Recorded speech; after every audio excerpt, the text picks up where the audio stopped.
नमस्कार, to the point देख रहे हैं आप और आपके साथ मैं हूं प्रतिमा दत्ता। टू द पॉइंट में आज आपकी मुलाकात एक बेहद खास शख्सियत से करवाएंगे। हमारे साथ इनेलो से दुष्यंत चौटाला जी हैं। दुष्यंत जी, बहुत स्वागत है। बहुत बहुत दुष्यंत जी, आप सबसे युवा सांसद हैं। सबसे पहला सवाल युवाओं से संबंधित ही पूछना चाह रही हूँ। आपको क्या लगता है हरियाणा में युवाओं के लिए क्या क्या चुनौतियां हैं? देखिए, आज सबसे बड़ी चुनौती तो एजुकेशन की है और प्राथमिक तौर पर जैसे हरियाणा बोर्ड के रिजल्ट भी आए, आज गंभीरता के साथ सरकार को सोचना पड़ेगा कि किस तरह की एजुकेशन पॉलिसी और साथ में किस तरह का स्टाफ हरियाणा सरकार लाना चाहती है। आज आईटी का ज़माना है, आपने देखा हर चीज़ कंप्यूटर से चलती है या मोबाइल से चलती है। हरियाणा सरकार के पास एक भी रेगुलराइज्ड कंप्यूटर टीचर पूरे स्टेट में नहीं है। आज ये हालात है जब लोग तो आसमान की बात करते हैं और हम बच्चों को कंप्यूटर भी प्रॉपरली नहीं प्रोवाइड कर सकते गांव में। मैंने इस समर्स में इंटर्नशिप के लिए 15 बच्चों को बुलाया था और उनने गांव दर गांव जाकर मेरी लोकसभा में बच्चों को ट्रेनिंग दी। और सबसे बड़ी समस्या जो उनने आकर मुझे बताई कि आधे गांव में 80% कंप्यूटर्स नॉन वर्केबल हैं। थोड़ी उनने हेल्प कर उनको ठीक कराए, थोड़ा बाहर से इंजीनियर लाकर ठीक किया, तब जाकर बेसिक कंप्यूटर चला। और जब मैंने रिव्यू लिया कि किस तरीके से कंप्यूटर की शिक्षा दी जाती है तो पता चला कि पेंट तक बच्चा कंप्यूटर पर सीखता है। जब तक हम नहीं डेवलप कर पाएंगे, टेक्नोलॉजी बच्चों तक नहीं पहुंचा पाएंगे, मुझे लगता है कि युवा जो लड़ाई उसको लड़नी है आज के दिन इस फास्ट मूविंग ज़माने के अंदर, उस लड़ाई में वो हमेशा पीछे रहेगा। और उसका नतीजा है गुड़गांव जैसा डिस्ट्रिक्ट जहाँ 16-17 लाख नौकरियां हैं, वहाँ हरियाणा का हिस्सा आप देखिए 10-12% है। आज जितने कॉल सेंटर्स हैं, जितने आईटी के बड़े बड़े जॉब्स हैं, हरियाणा के बच्चों को वहाँ रोज़गार नहीं मिल पाता। और वो इसलिए नहीं मिल पाता क्योंकि उनके पास गांव लेवल पर इंफ्रास्ट्रक्चर ही नहीं है। स्पोर्ट्स की हम बात करें, बिल्कुल आज इंडियन जो टीम जाती है 1/3 हिस्सा खिलाड़ियों का हरियाणा से होता है। We represent ourselves very well. मगर गाँव में आप चले जाएँ तो स्टेडियम्स नहीं है। कई गाँव तो ऐसे हैं जिनने 6.5 एकड़ जमीन हरियाणा सरकार को लिखित तौर पर स्टेडियम के लिए दी है। प्रधानमंत्री युवा खेल क्रीड़क योजना के तहत कोई गांव अगर 6.5 एकड़ जमीन देता है तो उसको 1.25 करोड़ रुपया केंद्र सरकार फंड करती है स्टेडियम डेवलपमेंट के लिए। कितने पिछले 5 सालों के अंदर ऐसे स्टेडियम बने हैं। अभी भी हम जाते हैं तो गांव में बताते हैं कि जी डीसी साहब आए थे, लिस्ट ले गए, मगर अब तक स्टेडियम के लिए 1 रुपया भी नहीं आया। तो ये बेसिक नेसेसिटी की चीज़ें जब तक हम युवा को नहीं डेवलप कर पाएंगे, बिल्कुल हम आगे वाले समय में, क्योंकि we are a young nation, आज भी हमारी आबादी 35 साल से नीचे जो है 60% है। तो अगर हम उनको 60% लोगों को इंफ्रास्ट्रक्चर नहीं दे पाएंगे तो वी कैन नॉट डेवलप। हमने देखा खिलाड़ियों को अलग समस्याएं हैं, बच्चियां हैं वो स्कूल नहीं जा पा रही, स्कूल अपग्रेडेशन की भी जंग हमने देखी प्रदेश में। और दूसरी तरफ हम डिजिटल इंडिया की बात करते हैं, डिजिटलाइजेशन की बात करते हैं। सरकारी ऑफिसेज में लोग घंटों परेशान रहते हैं, वहाँ पे इंटरनेट सही से नहीं चलते। कितनी खामियां हैं इस व्यवस्था को दुरुस्त करने में, कितना समय लगेगा? There is a division. और ये समझना पड़ेगा कि आज गांव और शहर में लड़ाई है। आज शहर वाला बच्चा 20 मिनट में स्कूल में, 20 मिनट में कॉलेज में पहुंचता है, उसको ट्रेनिंग का इंफ्रास्ट्रक्चर प्रोवाइड होता है। आज गांव वाले बच्चे को गांव से सुबह 7 बजे बस में बैठेगा, 9 बजे शहर में आता है। 2 घंटे उसकी ज़िंदगी के उस ट्रैवलिंग में ख़त्म हो गए, 2 घंटे वापस जाते हुए ख़त्म हो गए। गाँव के अंदर कोचिंग नहीं है। गाँव में दिन में 2 घंटे बिजली आती है, फिर शाम को 7 बजे बिजली आती है। उसके पास वो इंफ्रास्ट्रक्चर नहीं है। आज इंटरनेट की फैसिलिटीज जिस स्पीड से शहर में मिलती है, गांव में नहीं मिल पाती। तो जो हम ये डिवाइड पैदा कर चुके हैं, ये इतना गहरा हो जाएगा कि आने वाले समय में जो लड़ाई होगी वो शहरी ग्रामीण के बीच में होगी। तो आपको लगता है इसके लिए कोई एक सरकार जिम्मेदार है? मैं तो मानता हूँ कि ये हमारे देश की डेमोक्रेसी जिम्मेदार है। हमारे कॉन्स्टिट्यूशन में सबको बराबर अधिकार है, मगर कहीं ना कहीं हम उस बराबर अधिकार को भी डिवाइड कर बैठे हैं। आज गाँव के अंदर हम स्कूल बना देते हैं, मगर स्कूल को रिपेयर करने के लिए, डेवलप करने के लिए कोई फंड्स नहीं है। शहर वाले स्कूलों में तो बच्चे पढ़ते हैं क्योंकि वहाँ पर टीचर्स अच्छे हैं, मगर गांव के अंदर कोई भी टीचर जाके पढ़ाना इसलिए नहीं चाहता। बहुत ज्यादा है, वो अफोर्ड भी नहीं कर सकते बहुत से। सरकारी स्कूल तो जो फीस गांव में देता है बच्चा, वही शहर में देता है। मगर शहर वाले का इंफ्रास्ट्रक्चर हम इतना अच्छा डेवलप कर देते हैं, वहाँ बच्चे आज भी पढ़ते हैं। आप दिल्ली के सरकारी स्कूलों को अगर उठाएं तो वहाँ पर सिफारिश चलती है कि हमारा एडमिशन करा दीजिए। और वही अगर हरियाणा के ग्रामीण अंचल में हम बच्चों को देखें तो शायद टीचर ज्यादा हैं और कई स्कूलों में बच्चे कम हैं। अभी तो बरसात का मौसम है तो स्कूलों में बच्चे, टीचर्स तो नहीं है, पानी ज्यादा है। ये भी इंफ्रास्ट्रक्चर नहीं डेवलप कर पाए हम। हम कमरे बना देते हैं। सर्व शिक्षा अभियान में अगर 150 कमरे आए तो कमरा बनाना है, देखिए जगह कहाँ है, कमरा डेवलप कर दिया, और उस कमरे की यूटिलाइजेशन कैसे करेंगे? मैनेजमेंट एक सरकार की इतनी पुअर कैसे हो सकते हैं? जो मैंने 3 साल सांसद बनने के बाद अंडरस्टैंड किया है, आज हर चीज डिप्टी कमिश्नर के हाथ में। एक डिप्टी कमिश्नर के पास केंद्र सरकार की 141 योजना है, प्रदेश सरकार की 200 से ऊपर योजना है। कोई भी व्यक्ति 350 से ऊपर योजनाओं को नहीं समझ सकता। आज उनका भी वर्क डिवाइड करना चाहिए। आज रिस्पॉन्सिबिलिटी किसी की लगानी चाहिए जो फोकसली अपना काम करे। तो मुझे लगता है कि आज तक इस पर कभी स्टडी नहीं करेगी कि ब्यूरोक्रेसी को किस तरीके से हम चॉकआउट कर स्टेप डाउन उनको ड्यूटी उनकी लगाएं, और बिल्कुल अगर कमी पाई गई तो उस ऑफिसर पे एक्शन भी होना चाहिए। आज डीडीपीओ को कोई वर्क सैंक्शन होता है, वो बीडीपीओ की ड्यूटी लगा देता है, बीडीपीओ आगे जेई की ड्यूटी लगा देता है, जेई ठेकेदार की ड्यूटी लगा देता है। कमरा गिरता है तो ना तो डीडीपीओ पे एक्शन होता, ना बीडीपीओ पे एक्शन होता है। एक्शन अगर होता है तो ठेकेदार को ब्लैकलिस्ट कर दिया जाता है। रिस्पॉन्सिबिलिटी तो उसकी होनी चाहिए जिसने सबसे पहले पैसे की मंजूरी दी, क्योंकि उसने इन्विजिलेट नहीं की।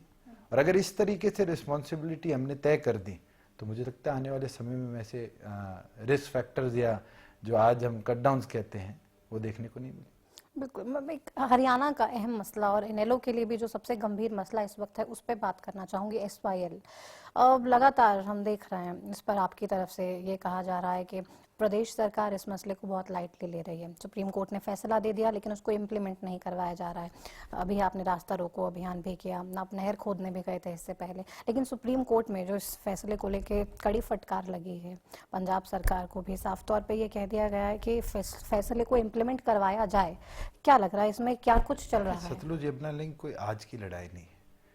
4 दशक पहले भजनलाल जी और उसके बाद चौधरी देवीलाल जी ने इसके लिए फंड्स दिए। 78 जब चौधरी देवीलाल जी हरियाणा प्रदेश के मुख्यमंत्री थे, पहली बार 3 करोड़ रुपया पंजाब सरकार को दिया गया था कि आप लैंड एक्वायर कीजिए। लैंड एक्वायर हुई। उसके बाद सबसे ज़्यादा वर्क सतलुज यमुना लिंक का 1987 की जो चौधरी देवीलाल जी की गवर्नमेंट में हुआ था, मोर देन 50% डेवलपमेंट वर्क उस दौरान किया गया। वो लड़ाई पेंडिंग रही हाई कोर्ट में, हाई कोर्ट के डबल बेंच में, और उसके बाद 2004 के अंदर वो सुप्रीम कोर्ट के अंदर प्रेसिडेंशियल रेफरेंस के माध्यम से गई। फैसला नवंबर 2016 में आया जिसके अंदर सुप्रीम कोर्ट ने स्पष्ट कर दिया कि केंद्र सरकार पैरामिलिट्री या कोई और ऑर्गेनाइजेशन की जरूरत पड़े उसकी जरूरत के साथ इस निर्माण को पूरा कराए। जल्लीकट्टू तो एक त्यौहार तमिलनाडु का 1 दिन का होता है, उसके लिए तो तमिलनाडु के सीएम को विदिन 2 आवर्स प्राइम मिनिस्टर समय दे देते हैं। और सतलुज यमुना लिंक जो हरियाणा ही नहीं, राजस्थान भी है, दिल्ली भी है, वेस्टर्न उत्तर प्रदेश के हिस्से का जो पानी है इसकी डिवीजन के लिए है, उसके लिए आज तक हरियाणा के मुख्यमंत्री को समय नहीं दिया। मैंने तो कल अखबार में पढ़ा कि पंजाब के मुख्यमंत्री को समय मिल गया मुलाकात का। इसका मतलब तो हरियाणा के मुख्यमंत्री चाहते नहीं कि निर्माण पूरा हो, या वो कहीं ना कहीं इस सोच में है कि हरियाणा के, वो कह रहे हैं हम बहुत अच्छे तरीके से पैरवी कर रहे हैं कोर्ट। अगर पैरवी कर रहे हैं कोर्ट के अंदर तो मुख्यमंत्री जी को बताना चाहूंगा कि वो नहर के निर्माण की पैरवी नहीं कर रहे, वो डिवीजन ऑफ वाटर की पैरवी कर रहे हैं। मैं तो भूपेंद्र सिंह हुड्डा का बयान पढ़ रहा था कि सब जुडियस मैटर पे इनेलो प्रदर्शन कर रही है। भूपेंद्र सिंह हुड्डा जी तो वकील हैं, मैं तो हैरान हूं उनको किसने डिग्री दी कि उनको इस मामले की नॉलेज तो होनी चाहिए कि आज अगर कोर्ट में पेंडिंग कोई मामला है तो वो कंस्ट्रक्शन ऑफ SYL का नहीं है, डिस्ट्रीब्यूशन ऑफ वाटर का है कि पंजाब ने एक रेट लगाई है कि हमारे जो पानी है वो कम हो चुका। और ये तो कोर्ट ने भी कह दिया कि पहले नहर तो बने, बंटवारा तो बाद में होगा, पहले नहर बनवाइए। आज कोर्ट हरियाणा का दर्द समझता है, और मुझे लगता है कि जो हमने रास्ता रोकने का काम किया उसके बाद सुप्रीम कोर्ट में भी ये संदेश किया कि हरियाणा और पंजाब की सरकार आज सीरियसली नहीं इस मैटर को परस्यू कर रही, और इसलिए उन्होंने केंद्र सरकार को आदेश दिए हैं कि जल्द से जल्द इस मामले को निपटाया जाए और जल्द से जल्द ये निर्माण पूरा करवाया। इस प्रदर्शन के बाद हमने ये भी देखा, अब ये भी कहा गया आप लोगों की तरफ से कि आने वाले दिनों में और ज्यादा प्रदर्शन किए जाएंगे अगर सरकार इसमें नहीं कुछ करती है तो। एक सिंबॉलिक मैसेज दिया और पंजाब की जनता को सिंबॉलिक मैसेज दिया कि जो आप लोग 4-5 घंटे के बंद में कष्ट में आए, जो दर्द आपको 4-5 घंटे में हुआ, आप हरियाणा के किसान का दर्द जो पिछले 4 दशक से है उसको समझने का काम कीजिए। मैं आपको फैक्चुअली बताता हूँ, मैंने खुद जो वाटर रिसोर्स मिनिस्ट्री है इंडिया की, उमा भारती जी को पत्र लिख कर ये मांग करी थी, और उनका डाटा मेरे पास आया कि आज 80% हरियाणा डार्क जोन में, आज 80% में जो पानी है वो 500-550 फुट से नीचे जा चुका, जिससे वहाँ ड्रिंकिंग वाटर की भी सुविधा नहीं हम प्रोवाइड कर सकते। बोरवेल्स बंद कर दिए जा रहे हैं। आप पंजाब पानी हरियाणा को नहीं देता। पानी जो पंजाब से सतलुज का है वो पाकिस्तान में जाता है, पाकिस्तान में फ्लड्स आते हैं। इंडियन गवर्नमेंट पाकिस्तान को पैसा देती है टू रिहेबिलिटेट दोज पीपल जो फ्लड की वजह से इफेक्टेड है। हम क्यों नहीं उस पैसे को हमारे देश में यूटिलाइज करते? पंजाब बारी बारी कहता है कि हमारे पानी की किल्लत हो जाएगी। पंजाब अगर पानी की किल्लत झेल रहा है तो क्यों जो नदियां पंजाब में से पाकिस्तान में जाती है उसको रिस्ट्रक्चर करे। मगर हरियाणा के किसान की भी तो सोचिए। हमारा जो 4 दशक का दर्द है उसको वो 4 घंटे में लोगों को समझिए। और हमने तो ये मांग करी थी भी आप भी हमारा समर्थन दीजिए। और आपको इंटरेस्टिंग चीज बताऊं, जब हम शंभू बॉर्डर पर बैठे थे उसके साथ पंजाब के खेत भी थे, तो कई किसान आए, उनने आकर पंजाबी में बोला असी तुहाडे नाल है, तुसी करो कि साडे खेतां 'च भी पानी आऊगा। वो लोग भी चाहते हैं जो 3 जिले इस डाइवर्जन के बाद इफेक्ट करेंगे, उनके तो फायदा होगा जब पानी आएगा। मगर कहीं ना कहीं पॉलिटिक्स पंजाब की जो है वो इसको एक पॉलिटिकल मुद्दा बनाकर इस चीज को इतने लंबे समय से लेकिन जानकार ये भी कह रहे हैं कि पॉलिटिकल फायदे के नजरिए से इसको ज्यादा देखा जा रहा है। देखिए, ये लड़ाई जननायक स्वर्गीय चौधरी देवीलाल जी द्वारा शुरू करी गई और हमारे कार्यकर्ताओं का फर्ज है कि जो लड़ाई चौधरी देवीलाल ने शुरू करी थी उसको अंतिम छोर तक ले जाने का हम काम करें। तो आगे क्या और प्रदर्शन करेंगे? क्योंकि बिल्कुल, कोर्ट ने अगर तो साफ तौर पे कह दिया कोर्ट के आदेश कि अनुसार ऐसे- भी हाँ। केंद्र की और हरियाणा पंजाब की सरकार कोई कदम नहीं उठाती तो आने वाले समय में फिर दिल्ली को और जगाने की जरूरत। लेकिन कोर्ट ने इस प्रदर्शनों के लिए भी तो कहा कि ये प्रदर्शन गैर संवैधानिक है। कॉन्स्टिट्यूशन ऑफ इंडिया कहता है कि हमारे पास फ्रीडम ऑफ एक्सप्रेशन है और एक्सप्रेस करना हमारा जब संवैधानिक अधिकार है तो मुझे लगता है कि प्रदर्शन करने से तो हमें कोई नहीं रोक सकता। बिल्कुल, अगर हम लॉ एंड ऑर्डर को तोड़ते हैं, हमने रास्ता रोका, पंजाब और हरियाणा पुलिस ने तो हमारे से पहले रास्ते रोक दिए थे। हम तो वहां 9:08 पे पहुंचे थे, 9 बजे तो पंजाब गवर्नमेंट ने बैरिकेड पहले लगा दिए थे। इसका मतलब कानून उनने तोड़ा था। किसान की क्या स्थिति देखते हैं आप हरियाणा में? प्रतिदिन टूटता जा रहा है। हरियाणा ही नहीं, इस देश का किसान टूटता जा रहा है। मैं आपको फैक्चुअली बताऊं कि आज आर्थिक मार इतनी है किसान पे कि it is a loss making business. आज फार्मिंग जो है वो किसी के लिए फायदेमंद नहीं है, चाहे कितना बड़ा जमींदार हो कितना छोटा हो। गवर्नमेंट बारी बारी कहती है कि फ्लोरिकल्चर में जाओ, हॉर्टिकल्चर में जाओ। हम इंफ्रास्ट्रक्चर तो नहीं प्रोवाइड कर सकते। सब्सिडी सरकार देने की बात करती है और फिर जीएसटी जैसा कानून लाकर उसको भी टैक्सेबल कर देती है। ट्रैक्टर को 150 रुपये टोकन टैक्स से मुक्ति चौधरी देवीलाल जी ने 1977 में दिलाई। इस सरकार ने उसको भी 13,000 रुपये महंगा कर दिया। आज जो इक्विपमेंट्स हैं, चाहे वो कल्टीवेटर हो, हैरो हो, आज उन सब पर भी 5% टैक्स सरकार ने लगा दिया। फर्टिलाइजर्स पर आज कभी टैक्स नहीं लगा था। इस बार पहली बार है कि 5% टैक्स फर्टिलाइजर पे लगाया गया, जिससे यूरिया की कीमत 80 रुपये महंगी हुई, डीएपी की कीमत 172 रुपये महंगी हुई। आप खुद देखिए कि दिन प्रतिदिन एमएसपी हम 30 रुपये बढ़ाते हैं और उसके ऊपर टैक्स 180 रुपये बढ़ा देते हैं। तो किस तरीके से किसान सरवाइव करेगा? आज फसल बीमा के पैसे कटे, आंकड़े बता रहे हैं कि 17,000 रुपये से ज्यादा इंश्योरेंस कंपनीज ने फंड कलेक्ट किया इन 1 क्रॉप सीजन। जो पैसा दिया गया वो उसका 1/3 भी नहीं था वापिस किसानों को, 2/3 पैसा कंपनीज के पास गया। इंटरेस्टिंग चीज ये है कि जो पैसा कलेक्शन का काम है वो सरकारी बैंकों का है, क्योंकि किसान क्रेडिट कार्ड के लोन से या सोसाइटी के लोन से पैसा इकट्ठा हो रहा है। पैसा फसल खराब होने के बाद जो सर्वे करना है वो काम एग्रीकल्चर डिपार्टमेंट का है। सिर्फ पैसा बांटना वो इन इंश्योरेंस कंपनीज का काम है। आप खुद सोचिए कि ऐसा क्या व्यवसाय होगा जहां आप कुछ काम नहीं करते मगर आपको 2/3 मुनाफा होता है जैसे ही आपका काम खत्म होता है। तो ये तो साफ स्पष्ट है कि हरियाणा के अंदर 3 कंपनी है, बजाज है, रिलायंस है, आईसीआईसीआई। इन तीनों ने 12,000 करोड़ रुपया मुनाफा एक क्रॉप सीजन में निकाला है। वो गवर्नमेंट क्या जवाब देगी कि वो पैसा किस तरीके से हरियाणा के किसान के फायदे में लगाया जाता? अगर गवर्नमेंट कहती कि वो 12,000 करोड़ रुपए हम कलेक्ट कर रहे हैं और कोई नेचुरल डिजास्टर आता है तो उसको एडिशनल फंड के तौर पर यूटिलाइज करेंगे, तो हम भी इसकी सराहना करते हैं। मगर आज केवल मात्र वो इंश्योरेंस कंपनी 12,000 करोड़ रुपए डकार गई, ये तो किसान को लूटने का काम किया है। और केसेस तो ये भी आए हैं, मैं सोनीपत में युवा चौपाल में गया, पानीपत में गया, जहां किसान को पता ही नहीं कि उसकी एक क्रॉप जो केसीसी से भी किस्त कटी, वहीं सोसाइटी ने भी पैरेलली उसी क्रॉप की किस्त काट दी। तो कई जगह तो किसान को दुगना लूटने का काम किया है। तो जहां किसानों को अवेयरनेस नहीं करवाई जा रही है। किसान कौन है जो आज स्कूल में नहीं गया, जो जिसका खेती से पेट पलता है? वो तो बेचारा बैंक में जाता है पासबुक लेके, उसमें भी आज इंग्लिश से छाप देते हैं कि आपकी फसल बीमा योजना का। सोसाइटी में जाता है साल में एक बार अपना इंटरेस्ट देने, उसको वहां पता चलता है फसल बीमा योजना। किसान को कौन जागरूक करेगा? सरकार तो कह रही है हम कर रहे हैं, हम उनकी आमदनी दुगनी करने वाले हैं। मैं तो हैरान हूं कि आमदनी दुगनी कैसे हो जाएगी। आज स्वामीनाथन आयोग रिपोर्ट को लागू करने में इस देश में एक साल का 4400 करोड़ रुपए का बजट चाहिए। अगर सरकार की नीयत है कि सरकार किसान को मजबूत करना चाहती है, तो क्यों नहीं 4400 करोड़ रुपया एडिशनली फिस्कल ईयर में डालकर किसान के लिए स्वामीनाथन आयोग रिपोर्ट लागू करे? क्यों नहीं ऑल्टरनेटिव वेज? अब प्रधानमंत्री की मैं यात्रा देख रहा था, इजराइल गए, उनने विजिट किए बड़े बड़े फार्म्स।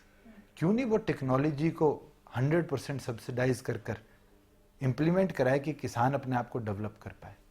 क्यों नहीं इंडिया के अंदर एक स्पेशल इंस्टीट्यूट फॉर इरिगेशन खोला जाए, जो सिर्फ किस तरीके से अलग अलग जो हमारे इरिगेशन इक्विपमेंट्स हैं उनकी डेवलपमेंट में अपने काम किए जाए?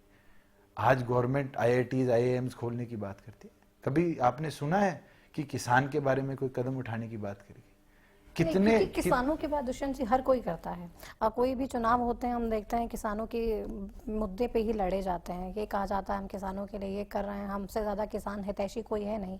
लेकिन किसानों को ज्यादा एडवांस करने के लिए कोई सोच रहा है? एडवांस तो जब होगा ना जब नीति आयोग में एक किसान बैठेगा, जब देश के राष्ट्रपति उपराष्ट्रपति पद के लिए हम किसी किसान को चिन्हित करेंगे।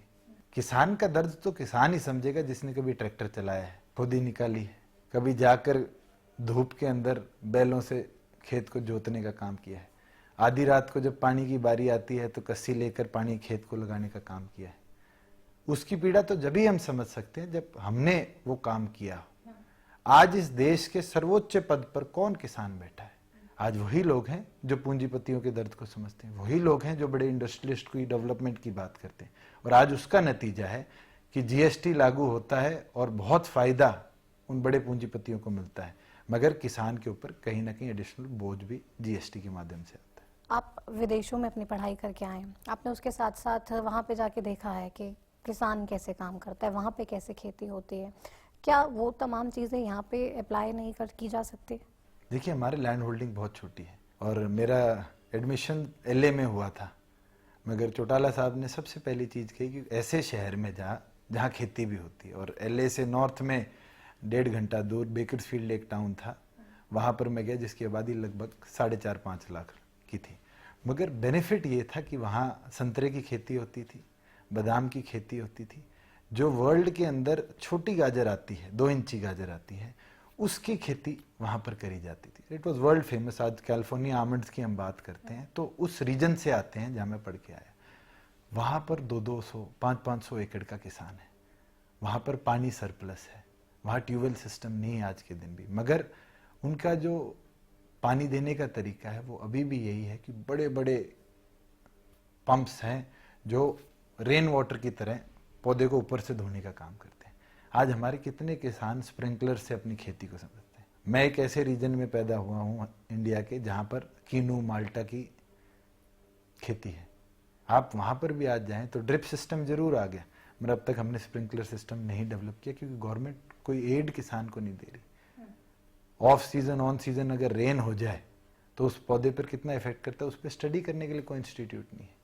अब पहली बार हुआ है कि हमने इजराइल के साथ टाइप करके एक सेंटर खोला है, पर वो सेंटर तो अगले 25 साल बाद कोई रिजल्ट दिखाने लगेगा। जब तक तो किसान शायद वो खेती भी छोड़ दे। डे बाय डे जो ग्राउंड वाटर है वो उसका जो लेवल है वो इंक्रीज हो रहा है और उससे कहीं ना कहीं जो खेती कीनू की थी वो किसान को छोड़ के आज पैडी पे आना पड़ रहा है। तो ऐसी चीज़ों को स्टडी करने के लिए प्रॉपर इंस्टीट्यूट्स भी बनाने पड़ेंगे। हमारी हरियाणा की सबसे पुरानी यूनिवर्सिटी है हरियाणा एग्रीकल्चर यूनिवर्सिटी। उसके अंदर पहले वेटनरी भी एक पार्ट था हॉर्टिकल्चर भी एक पार्ट था और एग्रीकल्चर मिलकर डेवलप किया जाता था। जो गाय का भैंस का गोबर होता था उससे खेती करते थे कि जैविक खाद उसमें लगाई जाए। गवर्नमेंट ने क्या इनिशिएटिव उठाए, हमने वेटनरी यूनिवर्सिटी बनानी है तो हमने एग्रीकल्चर यूनिवर्सिटी के वेटनरी विंग को उठाकर एक यूनिवर्सिटी डेवलप कर दी। आज हिसार के अंदर लुवास बन गई, लुवास को जमीन दी गई, वो एयरपोर्ट में कन्वर्ट कर दी गई, नई जमीन दी गई है। वो कब तक यूनिवर्सिटी का रूप ले पाएगी, कब तक वहाँ रिसर्च इंटेंसिवली शुरू हो पाएगी, वो रिजल्ट हमें देखने को अब तक तो मिले नहीं, ना अगले 5 साल मिलते। जो हॉर्टिकल्चर विंग था, प्रधानमंत्री ने हरियाणा को एक हॉर्टिकल्चर विंग दी, वो हॉर्टिकल्चर विंग सारा का सारा उस यूनिवर्सिटी के हवाले कर दिया गया। आपने एक जो डेवलप्ड यूनिवर्सिटी थी उसको 3 हिस्सों में तोड़ दिया। कहाँ आज रिसर्च रहेगी? गवर्नमेंट कदम उठाती है बिना सोचे समझे और उसकी रेप्लिकेशंस हमें एग्जिस्टिंग इंफ्रास्ट्रक्चर को भी ब्रेक डाउन होते हुए देखने को। आज हम देख रहे हैं जगह जगह पर किसानों का जिक्र जैसे कर रहे हैं और जगह जगह पर किसानों को लेकर आवाज़ उठाई जा रही है, किसानों के लिए रैलीज हो रही हैं और ये कांग्रेस की तरफ से किया जा रहा है। इससे कुछ फर्क पड़ेगा क्या? सरकार तक आवाज़ पहुंचेगी? मैं तो एक चीज बोलना चाहता हूँ, किसान वेदर से बड़ा प्रभावित रहता है। इस बार आपने देखा प्री मानसून ठीक हुई, उससे सारे किसान ने खेती टाइमली कर दी। अब वो कहीं ना कहीं फ्री हो जाएगा अगले महीने तक, उसको सिर्फ खाद बीज देना है, फसल संभालनी है, मगर आगे कितनी बारिश होगी वो भी उस पर इफेक्ट करती है। लेट मानसून होती है तो किसान कहीं ना कहीं व्यस्त हो जाता है। दुर्भाग्य किसान का ये है कि किसान पूरे देश का एक आवाज नहीं बन सकता। क्यों? क्योंकि हर फसल अलग सीजन में होती है। हर हफ्ते कहीं ना कहीं देश के किसी कोने में कोई नई फसल लग रही होती है। किसान अगर एक महीना कंसोलिडेट हो जाए और एक आवाज बनकर केंद्र की सरकार के खिलाफ लड़ाई लड़े, मैं आपको सरकार गिरती भी दिखाऊंगा या सरकार झुकती भी दिखाऊंगा। लॉ एंड ऑर्डर की समस्या भी हरियाणा में बहुत बड़ी है, ये कभी दुरुस्त हो पाएगी? देखिए, करी थी। ये जो समस्या आज हरियाणा फेस कर रहा है या पिछले रजीम में कर रहा है, ये समस्या हमने 1996 में देखी थी जब बंसीलाल जी प्रदेश के मुख्यमंत्री बने। शराबबंदी हुई, इलीगली शराब भी आई, क्राइम भी चरम सीमा पर आया। 1999 में चौधरी ओम प्रकाश चौटाला ने प्रदेश का कगार संभाला और चौधरी ओम प्रकाश चौटाला ने मजबूती के साथ सबसे पहला अगर काम उठाया तो लॉ एंड ऑर्डर को कंट्रोल करने का था। वो खुद डे टू डे बेसिस पर सुप्रिंटेंडेंट ऑफ पुलिस से, आईजी से बात करते थे और डेली रिपोर्ट लेते थे। कई तो ऐसे रिटायर्ड अफसर हैं जो बताते हैं कि हमारे वहाँ एक्सीडेंट में 2 लोग मर गए और चौटाला साहब ने फोन किया, अरे भाई तेरे को पता है वो एक्सीडेंट हो गया? तो ऑफिसर कहते हैं जी मैं रिपोर्ट लेता हूँ। रिपोर्ट नहीं तो मौके पे जा। तो उनके पास ड्यूल सिस्टम था जो रिपोर्टिंग का था। तो वो अभी नहीं है, अभी एक ऑफिसर रिपोर्ट देता था और एक पार्टी का वर्कर रिपोर्ट देता था। आज तो ये सिस्टम है कि मुख्यमंत्री शायद सुप्रिंटेंडेंट ऑफ पुलिस किसी भी जिले के, जो 22 जिले अब हरियाणा में हैं, उनसे शायद हफ्ते में एक बार भी बात नहीं करते। यानी कि आप कह रहे हैं सिस्टम बहुत वीक है? बिल्कुल है, और इसीलिए वीक है कि प्रदेश का मुखिया कमजोर है। प्रदेश का मुख्यमंत्री मनोहर लाल खट्टर क्या खुद डिसीजंस नहीं ले पा रहे? हम अक्सर देखते हैं अफसरशाही की बात सामने आती है, क्या उसकी वजह से आपको लग रहा है ऐसा है? देखिए, मैं तो आपसे सवाल पूछ सकता हूं, आप पूरे दिन न्यूज़ रिपोर्टिंग करते हैं।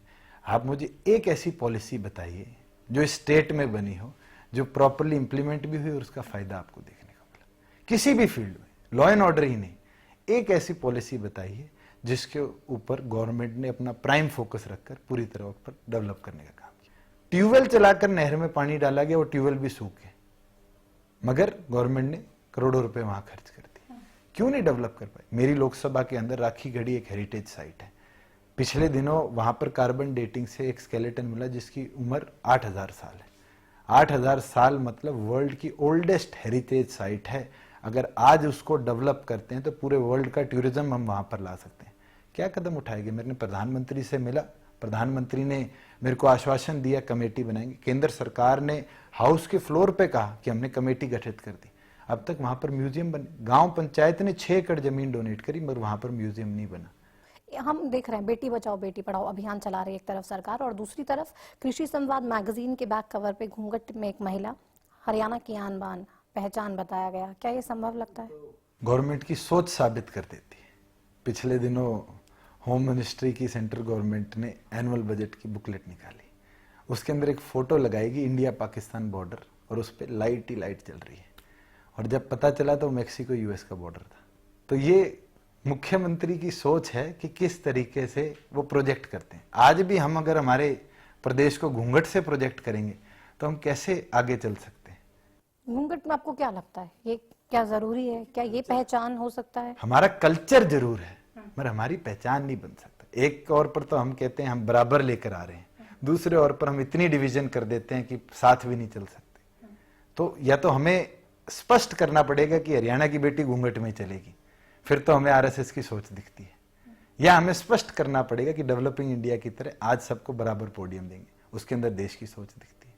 तो कहीं ना कहीं उस बुकलेट से तो साबित होता है कि आरएसएस आज हरियाणा सरकार को चलाने का काम कर रही है। हिसार की बात करते हैं, वहाँ से सांसद हैं, वहाँ के लोगों के लिए अब तक क्या कुछ काम कर चुके हैं? देखिए, मेरा प्रयास यही रहा है कि जो जिम्मेदार सांसद के तौर पर कदम मेरे को मेरी लोकसभा के लिए उठाने का मौका मिला, मैंने उठाए। चाहे वो रेलवेज के प्रति हो, चाहे वो इरिगेशन के प्रति हो, चाहे कोई और ऐसी डेवलपमेंट प्रोजेक्ट थी।